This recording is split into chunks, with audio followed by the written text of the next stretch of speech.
On dirait genre, tu sais, des TikTok trop satisfaisants quand ils coupent et que c'est trop parfait. Oh, c'est trop stylé. C'est génial. Alors, on va écarter un peu ça. Est-ce que t'es prêt? Papa, maman. Waouh.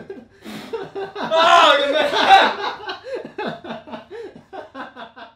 Salut tout le monde et bienvenue dans un nouvel épisode de Setup de YouTuber. C'est pas vraiment un YouTuber, c'est surtout un bricoleur à 90% du temps et un YouTuber à 10% du temps. Il est pas assez YouTuber. On a envie que tu nous expliques plus de choses. Henri Ajax qui va me rejoindre là maintenant, tout de suite. Merci de me recevoir.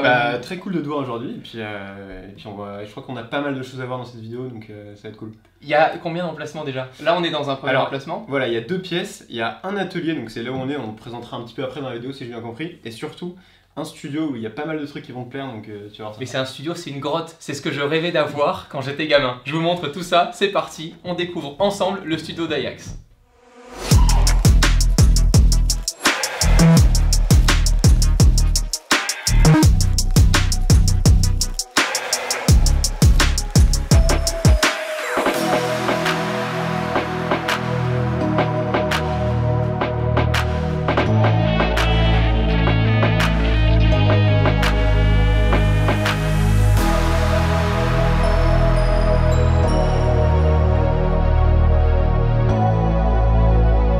PayPal a souhaité sponsoriser cette vidéo pour que je vous partage leur nouvelle solution du paiement en 4 fois. PayPal est un service de paiement en ligne. Non, j'avoue, plus besoin de les présenter. Vous étiez d'ailleurs beaucoup à utiliser PayPal pour acheter les presets photos que je partageais sur Instagram.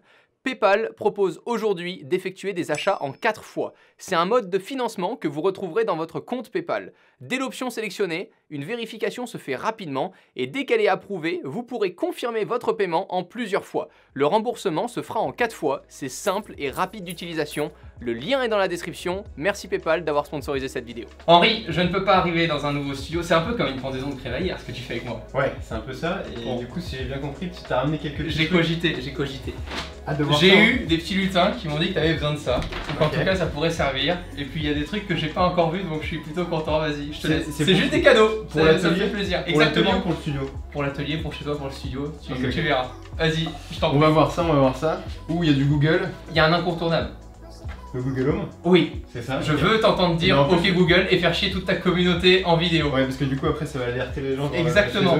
Et donc du coup en plus j'en ai jamais eu, donc ça tombe super bien. T'en as jamais eu? Non, j'en ai jamais eu.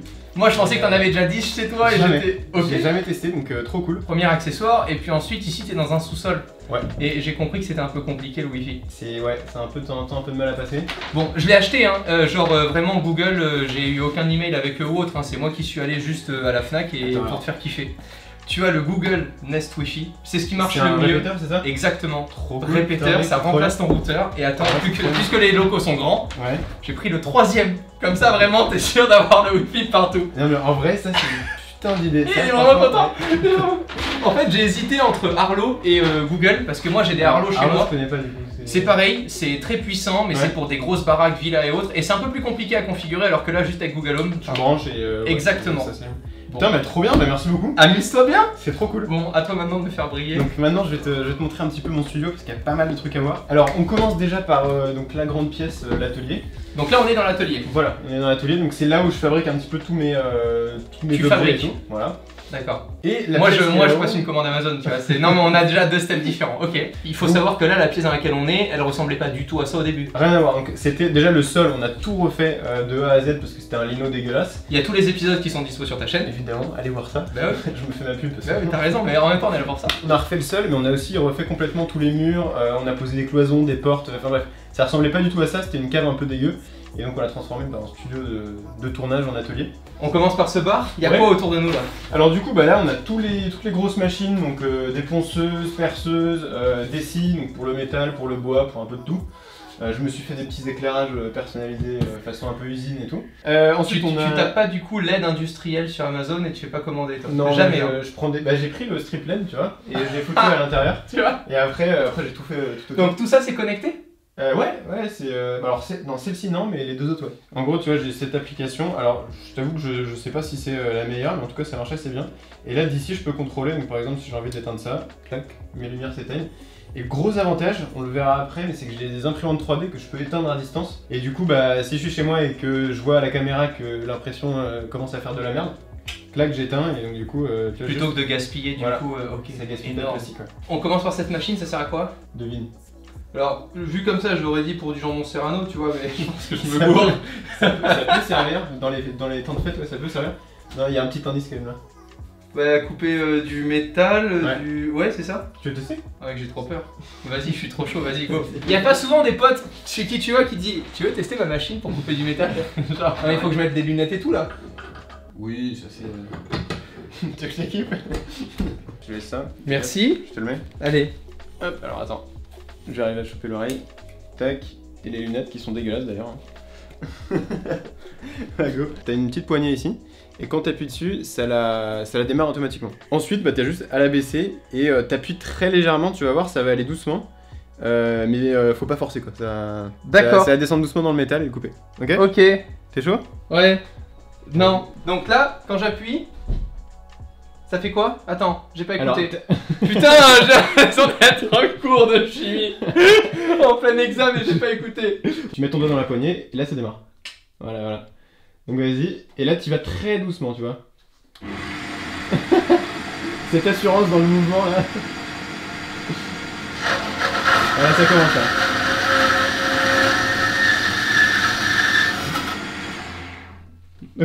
On dirait genre, tu sais, des TikTok trop satisfaisants quand ils coupent et que c'est trop parfait. Oh, je kiffe. Ouais. Attends, on va renommer la vidéo, c'est juste je coupe du métal, c'est tout.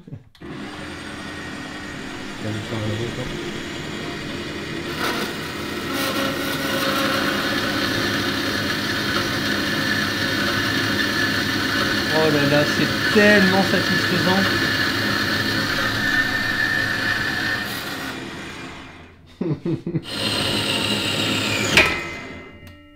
C'est bon, c'est prêt. Vas-y, chope ton boulot. Alors c'est peut-être un peu chaud, hein, fais gaffe.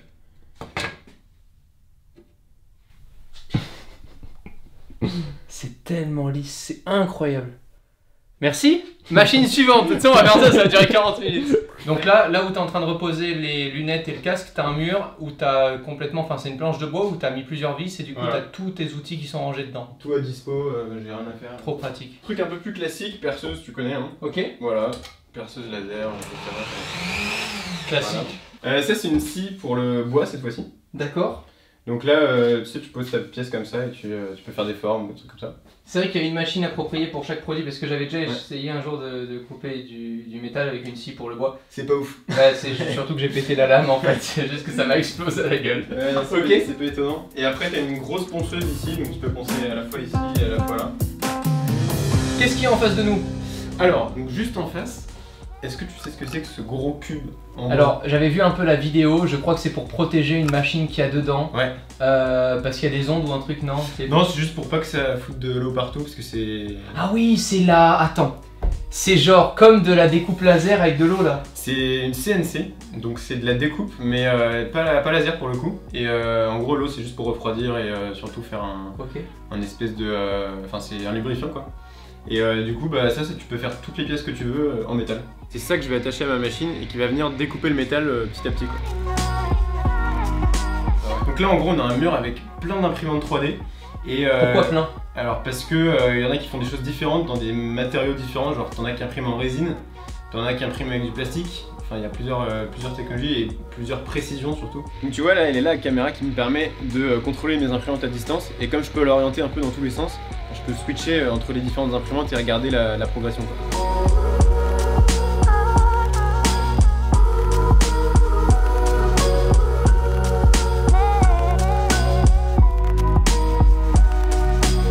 Là c'est un truc à la con, mais j'ai foutu une poubelle sur des roulettes. Comme ça je peux la balader un peu partout, c'est le genre de truc con mais qui est super pratique. Donc vas-y, on peut faire un foot poubelle? Vas-y.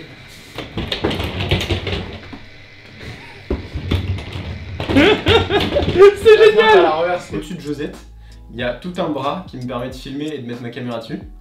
Et du coup de le déplacer dans le studio. Avec l'écran de retour pareil juste en dessous, donc c'est un écran pas cher hein, tu vois. C'est le premier prix Amazon. mais ça fait carrément le taf et puis ça coûte pas 300 balles comme un moniteur vidéo ou un truc comme ça. Donc ce bras-là te permet en fait, toi t'as pas de trépied comme on vient d'installer là. Non, aucun trépied. Ça c'est ton trépied ouais. et tu le déplaces dans l'angle que voilà. tu veux. Voilà. Ok. Trop Et du bien. coup, il n'y a rien qui gêne dans le passage parce que oui, il faut dire que j'ai un studio de merde. Il y a des chiottes pour tout le monde qui sont dans le studio. Donc du coup, les gens passent de temps en temps pour aller. Donc s'il y a des trépieds partout, c'est le bordel. Ok. Oui, mais en même temps, là, il n'y a rien au sol. T'as démarré il y a combien de temps à t'intéresser à tout ça? Enfin, depuis quel âge en gros tu as fait ton premier mécano à quel âge? Vas-y, dégoûte-nous. 2 ans et demi.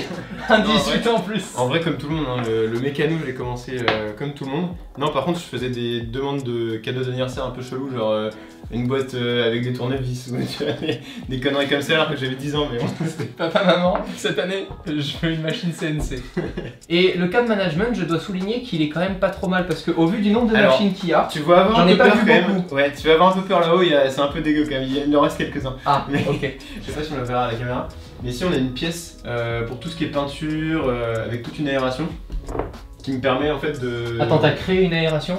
Alors on a créé une pièce déjà, ce qui avait pas Ok. Là-haut on a foutu, bon là il y a une VMC classique, mais là il y a une grosse aération qui aspire toutes les particules, tu vois, de peinture.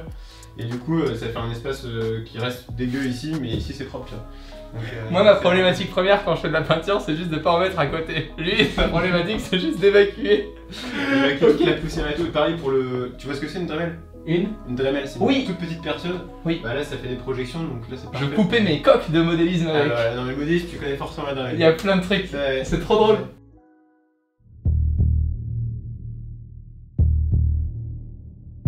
Henri vient d'avoir une idée débile. Je ne connais pas encore cette idée débile, mais tout ce que je sais c'est que ça va être à moi de la réaliser.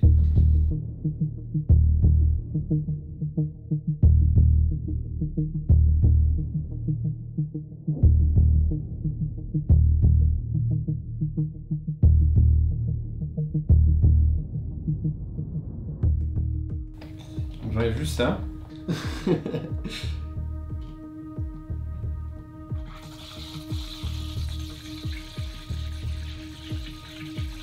Tu devais être le genre de gamin chiant, mais chiant pour tes parents. Qu'est-ce que tu fous? Oui, non, ça vous faites pas. Tant qu'il n'y a pas Henri. Prends-en dans ta main. Tu prends un peu de mousse. Et tu la mets devant toi comme ça. Voilà, comme ça. Alors, on va écarter un peu ça. Est-ce que t'es prêt? Papa, maman. Waouh! Oh, Allez, la réaction épique. Tu t'es craché dessus carrément.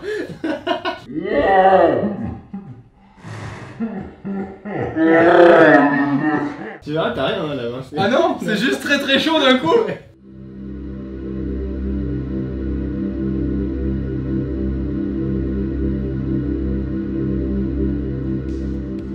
En gros, ce que t'entends là-bas, à la base, c'était censé être une cuisine. Et là, en allant bouffer, on a trouvé un putain de système de lumière dans la rue. Et donc du coup, on l'a récupéré. 300 balles.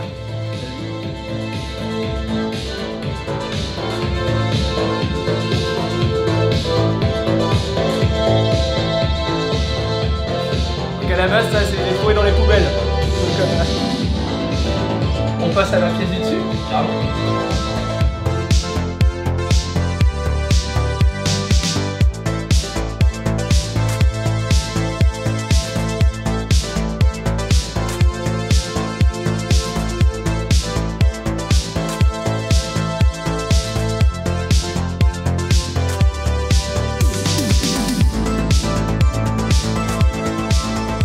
Là, le but, c'est de faire en fait, la pièce fait 5 mètres carrés.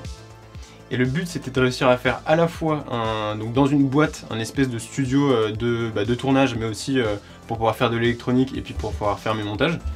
Et en même temps, au-dessus, d'avoir une mezzanine pour pouvoir faire mes siestes. et pour foutre un stock de matériel quoi. Donc là t'es face à ta caméra qui est au-dessus de toi, voilà. T'as comme un petit trou là où elle est incrustée, tu regardes, ouais. T'as les mains et tout, mec c'est trop bien. T'as un petit écran Samsung où il y a ton retour en HDMI avec ta caméra. Voilà c'est ça ouais. Ok. Et donc c'est un écran 4K en plus, donc du coup t'as vraiment une qualité de dingue. Ouais parce que là tu peux filmer en Ultra HD avec l'appareil que t'as là. Ouais. Et juste au-dessus, on a 2 lights. C'est quoi? C'est des Falcon Eye? Ouais. Les toutes petites. Exactement, ouais. Ça rend trop bien, mec. C'est trop stylé. En fait, à la base, tu vois, ce que je m'étais dit, c'est que les Falcon Eye, je devrais les incliner quand je tourne et les mettre vers le bas quand je filme quelque chose qui est contre le plan de travail, quoi. Et en fait, elles diffusent assez bien pour pouvoir à la fois éclairer la table et m'éclairer moi. Je suis vraiment étonné parce que la backlight, tu l'as naturellement avec 2 petits spots qui sont derrière toi. T'as les LED aussi qui sont derrière toi qui te permettent de rehausser un petit peu ton arrière-plan parce que si t'avais une porte noire, ça serait vite fade. Mais je trouve ça trop chouette. Et je peux même rajouter un truc quand j'ai envie, c'est une petite light, tu vois, qui est comme ça, que tu dois connaître, je pense. Ouais, bien sûr, ouais. C'est la bowling, elle est super connue. On va mettre ça par exemple, tu vois. Et du coup, je me mets ça derrière. Oh là, mec, c'est tellement pratique. Et là, tu vois, ça détache un petit peu. C'est trop chouette. Bon, là, j'ai aucune coupe, donc c'est un peu compliqué. Donc là, tu fais quoi dans cette pièce-là? Là, bah, du coup, c'est tous les tournages de facecam, tu vois, quand je veux parler à la caméra, j'ai ça. En même temps, je peux faire de l'électronique parce que j'ai des petites machines là ici qui me permettent. T'as quoi là? Alors, ça, c'est une machine pour les smartphones, pour chauffer par exemple et enlever la colle. Ça peut aussi servir pour souder. Ouais, bien sûr. Moi, c'est tous les samedis à 17 h en général, j'en ai besoin. Ça sert à plein de trucs en fait. Et ce truc-là, même tu peux faire des cartes mères avec ça, tu peux les réparer, enfin tu peux faire plein de trucs.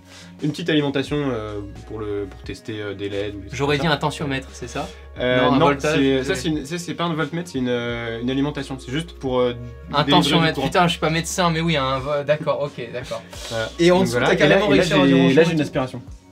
Là j'ai une aspiration pour la soudure, comme ça je m'intoxique pas avec les fumées. Mais comment t'as fait l'inspiration? Et ça sort d'où après là Et bah justement, ça vient à tes pieds, il y a une grosse caisse et ça vient filtrer l'air et comme ça au moins je meurs pas parce que vu que c'est un petit espace, c'est quand même compliqué de respirer si l'air est dégueulasse. Mais moi j'aurais rêvé d'avoir ça, ça me fait penser au film américain où t'as le gamin qui est dans le grenier et qui fait ses expériences. Bah, c'est un peu le truc ou même Harry Potter sous son escalier, tu vois, c'est un peu genre le genre de truc. T'as réussi à avoir ton microphone qui est juste au-dessus, donc avec une perche. Donc il est relié comment à ta caméra, le micro? Alors ça c'est un truc un peu particulier. En gros j'ai acheté le kit Rode. Qui est trop bien. Ouais, on est d'accord. Et en fait l'avantage c'est qu'à la fois ça fait un micro cravate en tant que tel, mais si on branche dessus un jack, on peut brancher un autre micro en externe. Donc du coup quand j'arrive au studio, je branche mon micro qui est ici et qui est de bien meilleure qualité, et quand je vais en bas pour tourner dans l'atelier, et ben j'ai directement le petit micro cravate que je me mets. T'as tout optimisé quoi, c'est impressionnant. Le mieux, ce qu'il faut que je te montre, c'est ça. Est-ce que tu sais ce que c'est? Les lampes LED? C'est quoi? C'est le truc rouge là. Le truc rouge. C'est un truc que déjà t'as imprimé en 3D. Ouais. Ah voilà. Je commence à avoir la réponse. C'est du fait maison. D'accord, ok. C'est une boîte de rangement fait sur mesure. C'est une station de charge faite sur mesure. Et donc en gros, tous mes appareils, tu vois, j'ai juste à les clipser comme ça. Je les enlève et dès que j'ai fini le tournage, mais non! Et ils chargent tout seul. Tiens. Oh! Et donc il y a tout qui charge. Là j'ai mes batteries de GoPro, tu vois. Là j'ai mes batteries de caméra, j'ai juste à les mettre. Mais non! Là par exemple le panneau LED. Mais ça coûte combien? Tu peux m'en faire un? Tu peux pas m'en faire un? C'est tellement pratique. Ça coûte pas grand chose, c'est juste la modélisation 3D qui est longue. Et là tu vois par exemple j'ai un USB-C ici. Ouais. Et donc du coup je vais venir tout simplement. Alors celui-là je crois qu'il se range quand il est comme ça. Là j'ai l'écran vers moi, donc j'ai juste à le clipser et il se charge. Voilà. Oh. Et du coup, t'as dû régler pour que le voltage soit bon à chaque truc et tout. Comment t'as fait? C'est juste des USB. En fait, c'est une énorme. Tu vois en dessous, il y a une énorme rallonge avec. Oh, le bâtard, il a mis le truc. Ok, bah oui, bien sûr, t'as mis le. Ah, voilà. Mais j'ai le même, sauf qu'en fait, j'ai pas la station de recharge. Moi, je dois les brancher à la main. Donc là, j'ai tous mes câbles, tu vois, qui sont bien cachés là, on voit rien. C'est génial. Il y a juste un câble qui part à la prise. Et après, quand j'ai fini un tournage, j'ai juste à tout mettre. Comment t'as fait ce bouton de rec? Et bah imprimé en 3D, en gros ce que j'ai acheté, tu sais, c'est les petites... alors ça coûte 5 balles. T'as des petits, je sais pas comment ça s'appelle, les boutons de déclencheur là. Ouais, d'appareil photo. Pour faire des timelapses ou des trucs comme ça, voilà. Et bah j'ai pris ça, je l'ai démonté et j'ai changé le bouton. Juste le bouton qui... En fait c'est deux fils qui se touchent dans ces petits trucs là. Donc au milieu j'ai mis un bouton et j'ai fait tout un buzzer en impression 3D et du coup bah ça donne ça. Et au niveau de l'acoustique c'est la dernière partie et j'étais étonné parce que pour 5 mètres carrés je me suis dit waouh c'est tout est en bois, ça va vite résonner. C'est pas ouf, j'ai pas encore je trouve l'acoustique parfaite mais ça passe, hein, tu vois, dans les vidéos ça s'entend pas trop. Ça y est, c'est l'heure d'aller coucher ensemble? Ouais, alors on va... C'est un peu bizarre quand même là mais... Ok. On va voir ce qu'il y a là-haut. Juste ici, on a la salle de sieste. Donc t'as juste, je vais te laisser monter, de toute façon t'as une... Alors l'échelle est pas très pratique parce que c'est avec de la récup, c'est des chutes de bois que j'avais récupérées. Donc si t'arrives à monter en tout cas, je te préviens, c'est bien. Oh, c'est trop stylé. Ah ouais, mais là je tombe. Ça fait mal. Et donc ça c'est la taille de la vraie pièce en fait. Ouais. Donc là on a les 5 mètres. Mec, c'est mortel. Mais moi je pourrais vivre ici hein. Ah, je kiffe. Oh là là, c'est trop cool. Donc là je suis en train de montrer ton lit. Non, c'est juste pour les tests. Tu n'habites pas ici Henri? J'habite pas ici quand même, faut pas déconner. Mais quand tu te lèves bien tôt le matin et que t'as envie de te taper une petite sieste après le grec à midi, c'est parfait. Ah, c'est mortel. C'est nickel. Et donc après il y a plein de petits rangements ou des conneries comme ça. Tu verras qu'au fond il y a les trophées YouTube sur le mur du fond. Toi tu les as reçus, moi je les ai jamais reçus. Allez, c'est l'heure de descendre. L'échelle elle est compliquée hein. Ah ouais, c'est des tout pas petits une barreaux, échelle, en fait. c'est fait pour Mike Horn ça. Henri, merci beaucoup de m'avoir accueilli. Bah écoute, ça faisait grave plaisir et puis ouais, j'espère que ça t'a plu parce qu'il y avait pas mal de choses j'espère à que voir. ça leur a plu parce qu'honnêtement là, visiter une tanière autant high-tech et aussi bien pensée, vraiment. Moi je voulais vraiment le truc incroyable. où t'arrives, tu touches à un bouton, ça commence et tu te prends pas la tête et puis surtout je voulais vraiment gagner du temps sur les tournages parce que le problème c'est que quand t'as tout un setup à installer avant de tourner, bah finalement ça te nique un peu le moral. Enfin c'est pas ça qui nique le moral. Je suis d'accord. Le mood de la vidéo est perdu et quand t'as envie de tourner tout de suite quoi. En tout cas voilà, je pensais jamais tourner dans une pièce de 5 mètres carrés avec toi, mais c'est fait. Voilà. C'est chose faite. Titre. Non. J'espère que cette vidéo vlog découverte du studio de Ajax vous a plu. J'étais ravi d'être contacté par PayPal qui sponsorise cette vidéo. Le lien pour découvrir leur nouveau mode de financement en 4 fois est dans la description. A très vite si vous êtes abonné à la chaîne. Prenez soin de vous. Ciao tout le monde.